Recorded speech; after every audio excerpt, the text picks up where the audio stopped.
قرآن چیخ چیخ کے کہہ رہا ہے کہ جو نماز نہیں پڑھتا وہ پاکستان کے شناختی کارڈ میں مسلمان ہے، اللہ کے ہاں وہ مسلمان نہیں ہے۔ صحیح مسلم میں یہ حدیث لکھی رہ گئی 246 کہ بندے کے کفر اور ایمان، شرک اور اسلام کے درمیان فرق ہی نماز ہے۔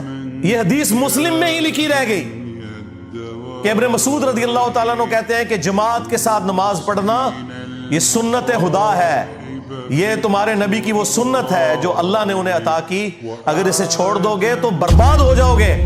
رسول اللہ کے زمانے میں اگر کوئی بیمار بھی ہوتا اور 2 بندوں کے سہارے مسجد میں آ کے نماز پڑھ سکتا تو اس کی کوشش ہوتی کہ میں مسجد میں جماعت سے نماز پڑھوں، کہیں مجھے منافق نہ شمار کر لیا جائے۔ جماعت چھوڑنے پر رسول اللہ کے زمانے میں سمجھا جاتا تھا صلی اللہ علیہ وآلہ وسلم کے بندہ منافق ہے۔ صحابہ کرام کو، اہل بیت کو کب معلوم تھا کہ ایسی امت بھی آنے والی ہے جو آپ سے بڑا عشق رسول ہونے کا دعویٰ کرے گی اور نماز ایک نہیں پڑھے گی؟ تو وہ کہتے یار یہ تو بڑا آسان اسلام ہے۔ تو یہ حدیثیں تو مسلم شریف میں لکھی رہ گئیں، پریکٹیکلی کس نے عمل کیا اس کے اوپر؟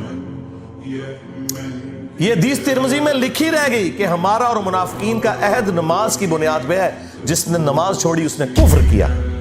یہ صحابہ کرام علیہم رضوان کا فتویٰ ترمذی میں ہی رہ گیا۔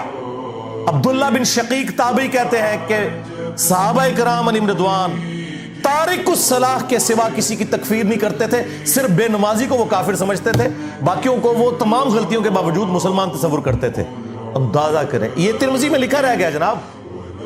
ہاں، ہم جب چیخ چیخ کے یہ باتیں بیان کرتے ہیں، لوگ کہتے ہیں یار یہ کس قسم کی باتیں کر رہے ہیں، یہ کہاں پہ لکھی ہوئی ہیں؟ سرکار کتابوں میں لکھی ہوئی ہیں۔ یہی تو ہم آپ سے کہہ رہے ہیں کہ مرنے سے پہلے اے مسلمان کر لے اس پہ غور، کتابوں کا خدا اور ہے، بابوں کا خدا اور۔